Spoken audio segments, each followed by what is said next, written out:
नमस्कार।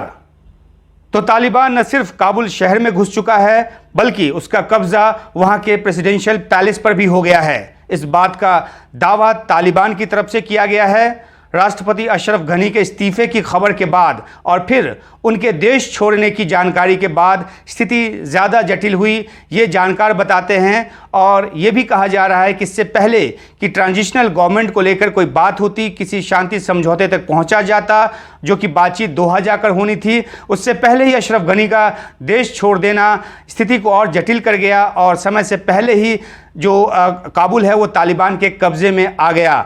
तालिबान ने दरवाज़ों पर यानी कि काबुल के आसपास के इलाकों में बेशक कब्ज़ा जमाया था, लेकिन उसकी तरफ से ये कहा गया था कि वो ज़बरदस्ती घुसेगा नहीं। इसके पीछे उसकी दलील थी कि घनी आबादी है, इसकी वजह से वहाँ पे ज़्यादा नुकसान हो सकता है, तो वो इंतज़ार करेगा। और ट्रांजिशनल गवर्नमेंट की बात तो उसने नहीं की थी, सत्ता के हस्तांतरण की बात की थी। और अब उसकी तरफ से फिर ये बयान दिया गया है कि वो किसी तरह की ट्रांजिशनल गवर्नमेंट की बात को नहीं मानेगा, बल्कि पूरी की पूरी सत्ता पर वो काबिज होगा। तो मंशा तालिबान ने दिखा दिया है और अब काबुल के साथ ही पूरे अफगानिस्तान पर तालिबान का कब्ज़ा हो गया है। दूसरी रही बात कि अब आगे की स्थिति क्या होगी। जो वहाँ पे हामिद करजई हैं या जो अब्दुल्ला जो कि रिकॉन्सिलिएशन काउंसिल के चेयरमैन थे, उनका क्या होगा। उन्होंने ये कहा है कि अल्लाह की मर्जी जो उनके साथ हो। तो हामिद करजई अभी अफगानिस्तान में है, अब्दुल्ला अफगानिस्तान में है। तालिबान ने ये कहा है कि वो एक जो जनरल एमनेस्टी है, वो आम माफ़ी की घोषणा उसकी तरफ से की गई है कि किसी के साथ बदले की कार्रवाई नहीं होगी,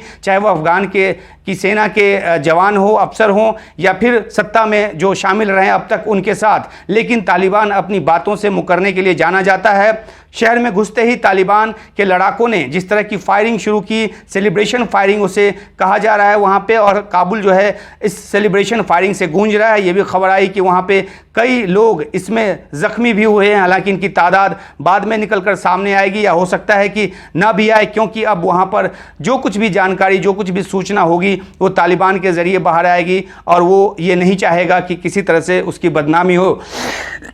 तो ये जो स्थिति है वो बहुत जल्दी, बहुत तेज़ी में बदली है और ये लग रहा था कि अभी कई दिनों तक तालिबान को बाहर होके रखा जा सकेगा, क्योंकि अमेरिका जो है रेस्क्यू ऑपरेशन में लगा है। लेकिन अमेरिका ने भी अपनी तरफ से एक सूचना जारी कर कह दिया कि उसने अपने दूतावास को बंद कर दिया है, उसने अपने नागरिकों को एयरपोर्ट भी अभी आने को मना किया है।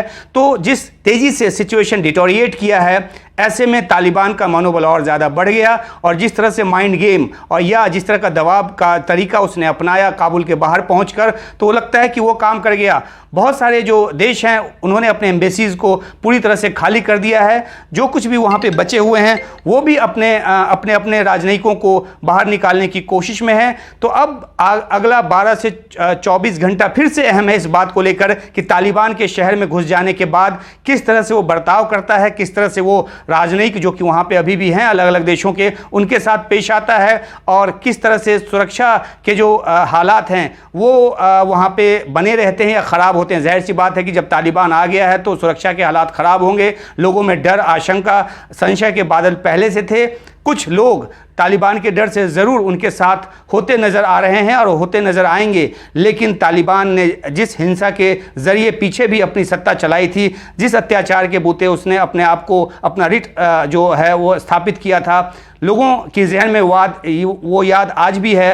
ख़ासतौर पे महिलाओं को लेकर जिस तरह से वहाँ पर बर्ताव होता रहा है तालिबान की तरफ से, तो इन सब बातों को लेकर एक असुरक्षा और एक भय का माहौल है। लेकिन ये एक सत्य है कि तालिबान जो है वो पूरी तरह से अफ़गानिस्तान में आ चुका है और अमेरिका ने जो एक उम्मीद जताई थी कि तालिबान जो है इस तरह से कब्ज़ा नहीं करेगा, वो कर चुका है। एक अब आगे देखने वाली बात है कि जो तालिबानी सरकार जो वो एक औपचारिक तौर पे अपने सरकार के गठन या एक सत्ता को पे काबिज होने का ऐलान करेगा, उसके बाद जिस तरह से दुनिया के मुल्कों ने कहा है, कई सारे मुल्कों ने कहा है अमेरिका समेत, कि वो उस सरकार को मान्यता नहीं देगा। सरकार को मान्यता मिले ना मिले, लेकिन अफ़गानिस्तान के लोगों को जो अत्याचार सहना पड़ा है और सहना पड़ेगा, उसका जवाबदेह कौन होगा। बहुत सारे जो जानकार हैं वो सीधे तौर पर इसके लिए अमेरिका को जिम्मेदार ठहरा रहे हैं कि वो 20 साल तक लगा तो रहा, लेकिन जब निकला तो ऐसे निकला कि एकदम से अफ़गानिस्तान के लोगों को अपनी किस्मत के बूते छोड़ गया। और अब आने वाले दिनों में कोई सूरत हाल ऐसी नज़र नहीं आ रही जिसमें सुरक्षा की जो व्यवस्था है वो पहले की तरह वहाँ पर हो पाए और तालिबान से लोगों को एक सुरक्षा का एहसास हो पाए। तो बहुत तेज़ी से बदला ये घटनाक्रम और अभी भी बदल रहा है। आने वाले समय में और भी कई सारी जानकारियों को लेकर हम आपके सामने उपस्थित होंगे NDTV यूट्यूब पर। शुक्रिया।